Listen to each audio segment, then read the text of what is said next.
आए सबनी पोपटन तो मझा वरतो जन्म आए सबनी पोपटन अध कलंदर छोकरी तुंहिंजो केड़ो आ वतन। तो मझा वरतो जन्म आए सबनी पोपटन अध कलंदर छोकरी तुंहिंजो केड़ो आ वतन।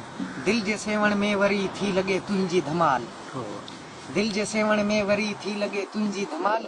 इश्क जे नारे पुठियां गम नचे थो ॾेई छाल, जिस्म मां निकरी वञी को थिए थो लाजवाल। रूह खां विछड़ी वरी पो पयो ॻोल्हे बदन, अध कलंदर छोकरी तुंहिंजो केड़ो आ वतन। काल तंबेले मझां जाग जो घोड़ो चरियो, काल तंबेले मझां जाग जो घोड़ो चरियो।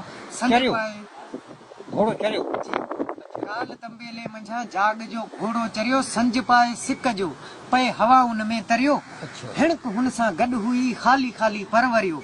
तुंहिंजे बारे में न कुझ पर ॿुधायो बादलनि, अध कलंदर छोकरी तुंहिंजो केड़ो आ वतन।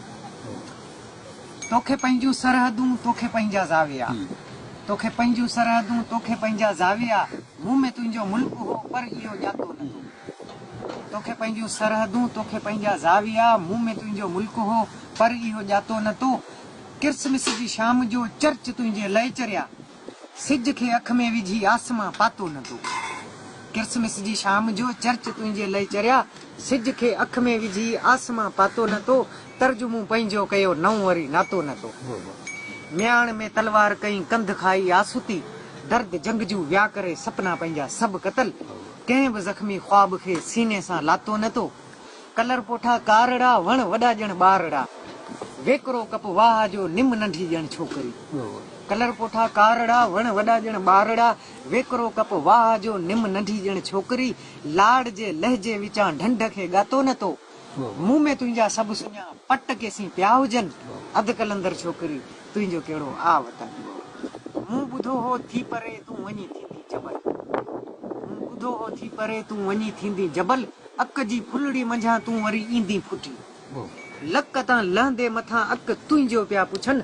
भिट भिट जी भर मंझां कर्ट वारी कासबो, भिट भिट जी भर मंझां कर्ट वारी कासबो।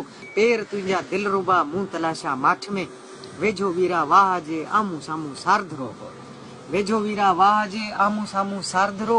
रूपले कोली संदे पट जो पासो वठी, अंचला सर चूड़ियो ॻोठ कोलियन जा सभई।